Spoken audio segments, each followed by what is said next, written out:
India England T20 പരമ്പരയിലെ 4ാം മത്സരം ഇന്ന് പൂനെയിൽ വെച്ചാണ് നടക്കാനായിരിക്കുന്നത്. ആദ്യം 3 മത്സരങ്ങൾ അവസാനിച്ചപ്പോൾ 2-1 ടീം ഇന്ത്യ പരമ്പരയിൽ ലീഡ് ചെയ്യുന്നുണ്ടെങ്കിലും അവസാന മത്സരത്തിൽ ഇംഗ്ലണ്ട് മികച്ച രീതിയിൽ തന്നെയാണ് പരമ്പരയിലേക്ക് തിരിച്ചു വന്നിരിക്കുന്നത്. ഇന്ന് 4ാം T20ക്കായി ടീം ഇന്ത്യ ഇറങ്ങുമ്പോൾ പ്ലേയിങ് 11-ൽ ചില മാറ്റങ്ങൾ ഉണ്ടാകുമെന്നുള്ള റിപ്പോർട്ടുകൾ ശക്തമാണ്. അതോടെ തന്നെ ഇന്ന് 4ാം T20ക്കുള്ള ടീം ഇന്ത്യയുടെ പ്ലേയിങ് കോമ്പിനേഷനാണ് വീഡിയോയിലൂടെ നിങ്ങളുമായി പങ്കുവയ്ക്കുന്നത്.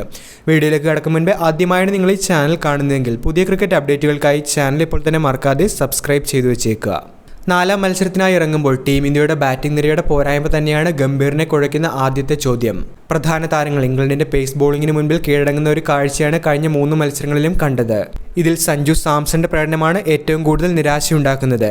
വെടിക്കേറ്റ് ഓപ്പണറായി മിന്നിച്ചിരുന്ന സഞ്ജുവിന് ഇംഗ്ലണ്ടിനെതിരെ ഈ മികവ് കാട്ടാൻ സാധിക്കുന്നില്ല. മാർക്കൂഡും ആർച്ചറും അടങ്ങുന്ന പേസ് നിരക്കെതിരെ സഞ്ജുവിന് പന്ത് കണക്ട് ചെയ്യാൻ പോലും സാധിക്കുന്നില്ല. 3 മത്സരത്തിലും സഞ്ജു ഫ്ലോപ്പ് ആയതോടുകൂടി പരിശീലകൻ ഗൗതം ഗംഭീർ അടക്കം സഞ്ജുവിന്റെ പ്രകടനത്തിൽ അതൃപ്തനാണെന്നുള്ള കാര്യം വ്യക്തമാണ്.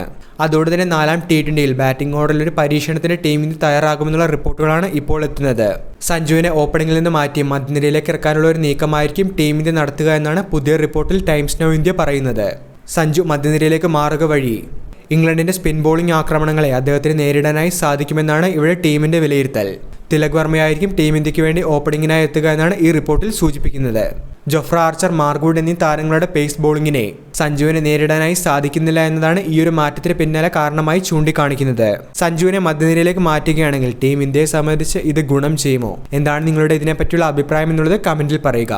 പ്ലേയിങ് കോമ്പിനേഷനിലെ ഈ ഒരു മാറ്റം ഒഴിച്ചു നിർത്തിയാൽ 4ാം T20യിൽ റിങ്കു സിംഗ് എത്തുന്നു എന്നതാണ് മറ്റൊരു മാറ്റമായി ചൂണ്ടിക്കാണിക്കുന്നത്.